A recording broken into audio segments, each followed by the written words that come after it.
Et c'est vraiment des formations qui m'ont permis de mieux appréhender mon rôle, de mieux le comprendre et d'être plus pertinent sur les conseils d'administration et aussi de m'outiller pour aller même sur d'autres conseils d'administration de coopératives et d'organismes à but non lucratif et d'être une personne de référence en termes de gouvernance et de bonnes pratiques parce que je les avais acquis dans le réseau Coopsco à travers ces formations. Pour ma part, les formations en ligne m'ont vraiment aidé de comprendre de A à Z comment une coop fonctionne, tous les rôles des personnes qui travaillent dedans et aussi plein d'implications que je peux avoir dans ma coop.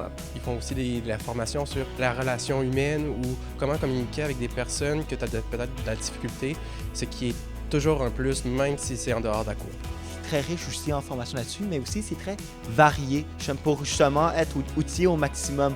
Relations parler aux autres, régler des conflits, comment mettre des gens de son bord pour un projet. Aussi, et toutes les informations dans les conseils d'administration, comment ça fonctionne, la structure, et c'est vraiment la beauté, c'est vraiment la polyvalence de toutes ces formations-là. Parfois, dans les conseils d'administration, ça peut aller vite. On ne comprend pas toujours les petites subtilités lorsqu'on débute. C'est vraiment ce que les formations nous permettent de mieux comprendre. Les formations, il y en a plusieurs qui sont spécifiques à différents postes, comme par exemple secrétaire, trésorier. Donc, ça permet vraiment d'aller chercher des connaissances spécifiques à son poste, que des fois, on est le seul à avoir. Ça nous permet aussi de comprendre un peu le milieu, le réseau, tout ce qu'on ne se dit pas en conseil d'administration. Donc, dès le début, ça nous permet de mieux comprendre son rôle et ce qu'on va avoir à faire au travers de notre implication. Les formations m'ont appris à distinguer le rôle et les devoirs d'un administrateur versus ceux d'un gestionnaire. Et ça m'a permis aussi, moi qui n'avais pas fait de collégial avec des cours de mathématiques,